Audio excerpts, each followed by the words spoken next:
So ಏಸು ಹೇಳ್ತಾರೆ ಸೂಜಿ ಕಣ್ಣಿನಲ್ಲಿ ಒಂಟೆ ಬೇಕಿದ್ರೂ ಹೋಗ್ಬೋದು, ಆ ದೇವರ ರಾಜ್ಯದಲ್ಲಿ ಐಶ್ವರ್ಯವಂತನ ಹೋಗೋಕ್ಕಾಗಲ್ಲ ಅಂತ.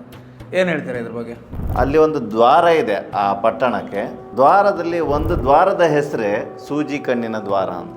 ಆ ಒಂಟೆಯನ್ನು ಅಲ್ಲಿ ಕೂರಿಸಿ ಎದುರುಗಡೆಯಿಂದ ಒಬ್ಬ ಎಳ್ಕೊಳ್ಬೇಕು, ಹಿಂದುಗಡೆಯಿಂದ ಇನ್ನೊಬ್ಬ ದೂಡಿ ಕೊಡಬೇಕು. ಆವಾಗ ಮಾತ್ರ ಆ ಒಂಟೆ ಆ ಸೂಜಿ ಕಣ್ಣಿನ ದ್ವಾರದಲ್ಲಿ ಹೋಗ್ತಿತ್ತು. ಒಂದು ಕ್ವಶನ್ ಇದೆ ನನಗೆ.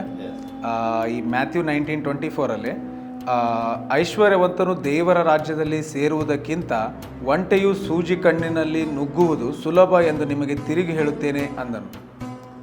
ಸೊ ಅದರಲ್ಲಿ ಕ್ವಶನ್ ಏನು? ಸೊ ನನ್ನ ಹತ್ರ ಈಗ ಒಂದು ಸೂಜಿ ಇದೆ, ದಾರ ಇದೆ. ಈ ಸೂಜಿ ಒಳಗಡೆ ದಾರ ಹೋಗಲಿಕ್ಕೆ ಕಷ್ಟ ಆಗುತ್ತೆ, ಇಷ್ಟು ಡಿಫಿಕಲ್ಟಿ ಇದೆ.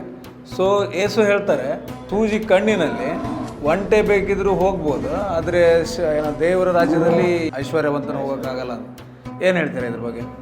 ಸೊ ನಾವೀಗ ಸೂಜಿ ನೋಡ್ತೀವಿ, ಆ ಸೂಜಿ ಕಣ್ಣು ಎಷ್ಟು ದೊಡ್ಡದಿದೆ ಅಂತ ನೋಡ್ತೀವಿ, ಎಷ್ಟು ಪ್ರಯಾಸ ಪಡ್ತೀವಿ ಅದರಲ್ಲಿ ದಾರ ಹಾಕಲಿಕ್ಕೆ ಅಲ್ವಾ? ಸೊ ಆದರೆ ಯೇಸು ಇದನ್ನು ಹೇಳಬೇಕಾದ್ರೆ ಮೌಂಟ್ ಆಫ್ ಆಲಿವ್ಸ್, ಎಣ್ಣೆ ಮರಗಳ ಬೆಟ್ಟದ ಮೇಲೆ ನಿಂತ್ಕೊಂಡು ಹೇಳ್ತಿದ್ದ, ಈ ಸೂಜಿ ಕಣ್ಣಿನಲ್ಲಿ ಒಂಟೆ ಬೇಕಾದರೂ ಹೋಗಬಹುದು. ಹಾಗಾದರೆ ಯೇಸು ಏನು ಯಾವ ರೀತಿಯಲ್ಲಿ ಹೇಳಿರ್ಬೋದು? ಯೇಸು ಹೇಳಿದ್ದು ಅಷ್ಟು ಹೈಪೋಥಿಕಲ್ ಇತ್ತ, ಇಲ್ಲ ಅದನ್ನು ನಾವು ಯಾವ ರೀತಿಯಲ್ಲಿ ತಗೊಳ್ತೀವಿ?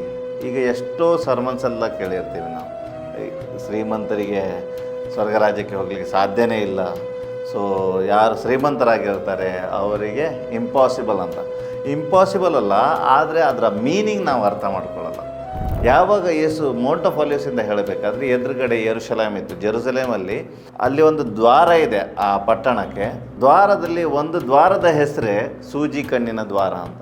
ಅದು ಅತಿ ಚಿಕ್ಕ ದ್ವಾರ. ಎಲ್ಲ ದೊಡ್ಡ ದ್ವಾರಗಳು, ಮಹಾದ್ವಾರಗಳೆಲ್ಲ ಸಂಜೆ ಕ್ಲೋಸ್ ಆದ ನಂತರ, ಬಂದಾದ ನಂತರ ಈ ದ್ವಾರ ಮಾತ್ರ ಓಪನ್ ಇರ್ತಿತ್ತು. ಆ ದ್ವಾರದಲ್ಲಿ ಈ ಯಾರಾದರೂ ಒಂಟೆ ತಗೊಂಡೆಲ್ಲ ಹೊರಗೆ ಹೋದವರಿದ್ದರೆ ಅವ್ರು ಒಳಗೆ ತರಲಿಕ್ಕೆ ಕಷ್ಟ ಆಗ್ತಿತ್ತು. ಈ ದ್ವಾರದಲ್ಲಿ ಅವ್ರೇನು ಮಾಡಬೇಕಿತ್ತಂದರೆ ಒಂಟೆ ಮೇಲೆ ಇದ್ದಂಥ ಎಲ್ಲ ಭಾರವನ್ನೆಲ್ಲ, ಎಲ್ಲ ಲಗೇಜನ್ನೆಲ್ಲ ಕೆಳಗಿಟ್ಟು ಆ ಒಂಟೆಯನ್ನು ಅಲ್ಲಿ ಕೂರಿಸಿ ಎದುರುಗಡೆಯಿಂದ ಒಬ್ಬ ಎಳ್ಕೊಳ್ಬೇಕು, ಹಿಂದುಗಡೆಯಿಂದ ಇನ್ನೊಬ್ಬ ದೂಡಿ ಕೊಡಬೇಕು. ಆವಾಗ ಮಾತ್ರ ಆ ಒಂಟೆ ಆ ಸೂಜಿ ಕಣ್ಣಿನ ದ್ವಾರದಲ್ಲಿ ಹೋಗ್ತಿತ್ತು ಒಳಗೆ. ಅಂದರೆ ಶ್ರೀಮಂತರಿಗೆ ಕೂಡ ಅವನ ಭಾರ ಎಲ್ಲ ಕೆಳಗಿಡಬೇಕು. ಆ ಶ್ರೀಮಂತಿಕೆಯ ಭಾರ ಏನಿದೆ ಅದೆಲ್ಲ ಕೆಳಗಿಟ್ಟ ನಂತರ ಅವನಿಗೆ ಯಾರಾದರೂ ದೇವರ ರಾಜ್ಯದಲ್ಲಿ ಹೋಗಲಿಕ್ಕೆ ಪುಷ್ ಮಾಡಬೇಕು, ದೇವರ ರಾಜ್ಯದ ವಿಷಯಗಳ ಬಗ್ಗೆ ತಿಳಿಸಿ ಅವನನ್ನು ಫಾಲೋ ಅಪ್ ಮಾಡಬೇಕು. ಆವಾಗ ಶ್ರೀಮಂತರಿಗೆ ಕೂಡ ದೇವರ ರಾಜ್ಯಕ್ಕೆ ಬರಲಿಕ್ಕೆ ಸಾಧ್ಯ. ಸೊ ಅಲ್ಲಿ ಯೇಸು ಮುಂದಿನ ವಾಕ್ಯ ಓದಿದರೆ ನಮ್ಗೆ ಗೊತ್ತಾಗುತ್ತೆ ಯೇಸು ಏನು ಹೇಳ್ತಾನೆ ನೋಡಿ. ಶಿಷ್ಯರು ಇದನ್ನು ಕೇಳಿ ಅತ್ಯಾಶ್ಚರ್ಯಪಟ್ಟು, ನೋಡಿ ಶಿಷ್ಯರು ಹೇಳ್ತಾರೆ, ಹಾಗಾದರೆ ಶ್ರೀಮಂತರಿಗೆ ಏನು ಚಾನ್ಸೇ ಇಲ್ವೋ? ನಮಗೆಲ್ಲ ಚಾನ್ಸ್ ಇಲ್ವೋ? ನಾವು ನಿನ್ನ ಜೊತೆಲಿ ಎಷ್ಟು ಕಷ್ಟಪಟ್ಟಿದ್ವಿ ಅದೆಲ್ಲ ಅವರು ಮೈಂಡಲ್ಲಿ ಬರುತ್ತೆ. ಹಾಗಾದ್ರೆ ನಾವೆಲ್ಲ ಕಷ್ಟಪಟ್ಟು ಏನು ಪ್ರಯೋಜನ ಅಂತ ಹೇಳ್ತಾರೆ ನೋಡಿ. ಹೀಗಿದ್ದರೆ ಯಾರಿಗೆ ರಕ್ಷಣೆ ಆದೀತು ಎಂದು ಕೇಳಲು, ಹಾಗಿದ್ರೆ ಯಾರಿಗಾದ್ರೂ ರಕ್ಷಣೆ ಸಿಗ್ಬೋದಾ? ಇದು ಇಂಪಾಸಿಬಲ್ ಅಲ್ವಾ ಅಂತ ಕೇಳ್ತಾರೆ.